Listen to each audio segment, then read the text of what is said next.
போதிவனத்தில் தியானத்தில் இருந்த புத்தரை தரிசிப்பதற்காக நடுத்தர வயதுடைய ஒருவன் காத்திருந்தான். புத்தர் தியானம் களைந்து கண் விழித்தார்.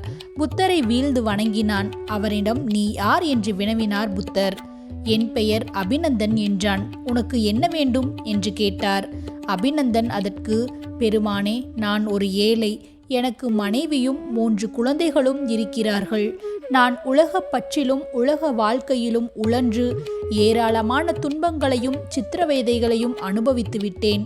என்னை சந்நியாசியாகி பந்த பாசங்களிலிருந்து விடுவித்து ஞானம் பெற அருளுங்கள் என்றான். புத்தர் சிறிது யோசித்துவிட்டு அவனிடம், அபிநந்தா, இந்த மரத்தில் உள்ள இலைகள் ஆடுகின்றன. காரணம் தெரியுமா? காற்று இலைகள் மீது மோதுவதால் மரத்தில் உள்ள இலைகள் ஆடுகின்றன. மனித மனங்கள் இந்த இலைகளை போன்றவை. மனித மனங்கள் மீது உலகப்பற்று என்கின்ற காற்று வந்து மோதும்போது அதனால் மனங்கள் ஆடுகின்றன, அலைப்பாய்கின்றன. முதலில் உன் மனதில் உள்ள பந்தபாசங்கள் அனைத்தையும் உன்னால் நீக்கிவிட முடியுமா என்று கேட்டார். அபிநந்தன், புத்த பெருமானே, என்னால் பந்தபாசங்களை துறந்துவிட முடியும் என்றான். சரி, அப்படியானால் நீ இன்று முதல் போதிவனத்திலேயே தங்கலாம் என்றார் புத்தர். சில நாட்கள் கடந்தன. ஒரு நாள் புத்தர் அருகில் உள்ள குளத்திற்கு நீராடுவதற்காக சென்றார். அப்போது அவர் ஒரு மரத்தின் கீழ் அபிநந்தன் பக்கத்தில் ஒரு நாய்க்குட்டி நின்று கொண்டிருப்பதை பார்த்தார். புத்தர் அவனிடம், அபிநந்தா, ஏது இது என வினாவினார். அபிநந்தன், பெருமானே, இது என் நாய்க்குட்டி. இது என்னை விட்டு அகல விரும்புவதே இல்லை. எப்போதும் என்னுடனே இருக்க விரும்புகிறது. ஆதலால் இதை மட்டும் என்னுடன் வைத்துக்கொள்ள நீங்கள் அனுமதிக்க வேண்டும் என்று கூறி இழுத்தான். புத்தர் சிரித்துக்கொண்டே அங்கிருந்து சென்று விட்டார். மேலும் சில நாட்கள் கடந்தன.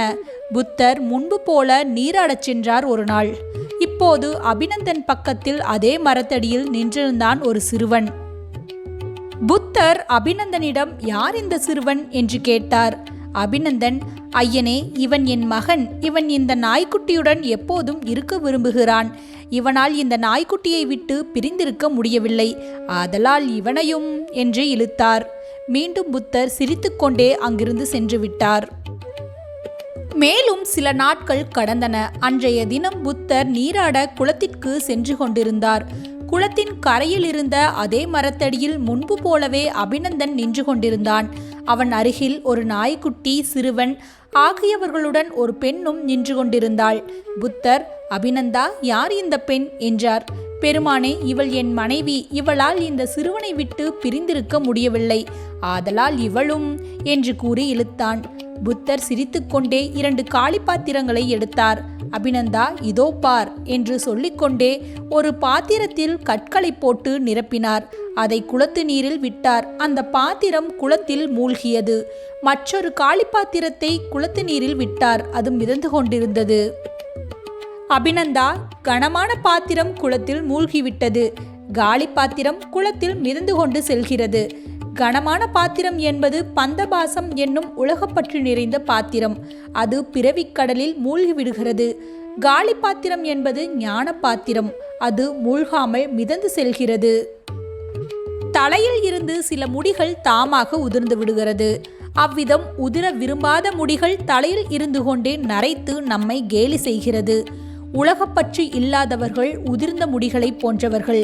பந்தபாசங்களில் சிக்கிக்கொண்டவர்கள் உதிர விரும்பாமல் தலையில் நரைத்து நம்மை கேலி செய்கின்ற கேசங்கள் போன்றவர்கள். உனது மனம் உலகப் பற்றிற்காக படைக்கப்பட்டது. அதில் உள்ள இன்பத்தையும் துன்பத்தையும் நீ அனுபவித்தே தீர வேண்டும். நீ இங்கிருந்து போய் வா என்றார் புத்தர். இது போன்ற மனதை அமைதிப்படுத்தும் கதைகள் உங்களுக்கு பிடிக்கும் என்றால் ரதிஸ் டாக்கிங் ஷோ அப்படிங்கிற நம்ம சேனலை மறக்காமல் சப்ஸ்கிரைப் பண்ணுங்கள். உங்களோட கருத்துக்களை மறக்காமல் கமெண்ட் பாக்ஸில் ட்ராப் பண்ணுங்கள்.